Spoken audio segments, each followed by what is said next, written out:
All right, the gloves are coming off in Georgia for tomorrow's big special election. Analysts say a liberal newcomer could win a big seat there that has been Republican since 1979. Jon Ossoff, just 30 years old, he's a millennial, reportedly raising more money than all of his 11 GOP contenders combined. He was a complete unknown just a few months ago, but Ossoff is running to fill the seat that Tom Price vacated when he became Secretary of Health and Human Services. As recently as February, the seat looked like it would stay in Republican hands, but now the race is being seen as a referendum on the president, and that has energized Democrats. Could also be a preview of what might happen in 2018. So is politics getting more cutthroat? Well, let me bring in Glenn Jacobs. You know him as WWE superstar Kane. He is now a mayoral candidate for the mayoral seat in Knox County, Tennessee. And we'll get to that in just a minute. Welcome back, Kane.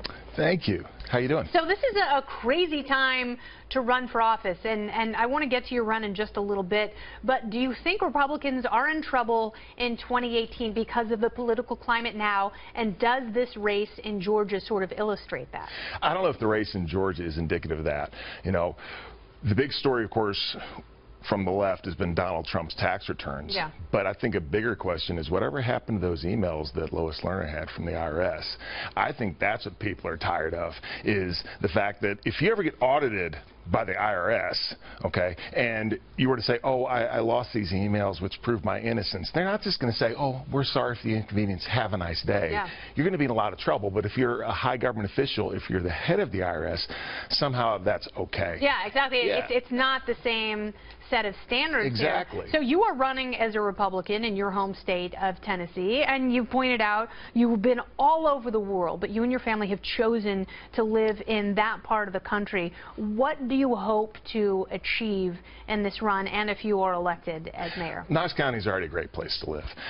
One thing, Tennessee is the fourth, according to CEO Magazine, the fourth best place to do business in the country. Why is that? That's great for Tennessee all around because we just have a business-friendly environment, right-to-work state.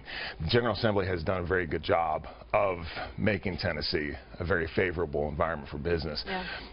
But for our local economic development, we see Nashville doing real well. Chattanooga is doing real well. We're in intense competition with our neighbor cities in Knox County to attract business.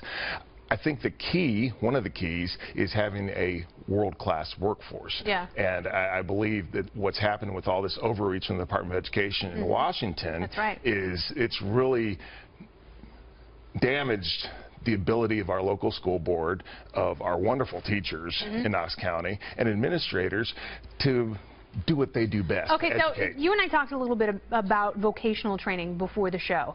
Mike Rowe was on the show a couple weeks ago talking about that very thing. If you don't want student debt, if you want to get out of school and make good money, go for some of these vocational jobs. How will you use government to get out of the way so people can thrive in areas like that? We actually, in Knox County, we actually already have a pretty good CTE program. Yeah. I would like to get the private sector more involved with apprenticeships, training, and that sort of thing. Yeah. Because, like you said, okay, if a kid wants to go to college, that's awesome. He should be, or she should be encouraged to do that. Sure. There's also nothing wrong with being a plumber, with being a mechanic, with being a carpenter, with frankly with getting into robotics and that sort of thing, which are huge opportunities in the future. Yeah. I think one of the keys is to get the private sector involved with things like apprenticeships, things like training centers, to where you can supplement what goes on in schools with the academic side of things. What was the most influential thing that you read that helped you develop your political voice, or the most influential politician or political person?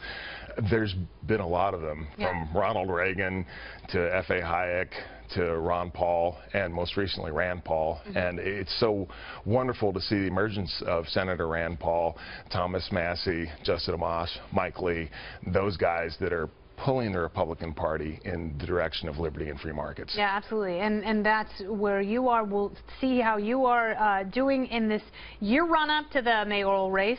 Please continue to check in with us. Thank you. Excellent. See, he's so gentle. Everyone was worried that you were going to snuff the life out of them with your WWE pass. But you are a thoughtful, courageous, and liberty-minded human. So thanks for coming back. I appreciate it. Thank you. I appreciate you.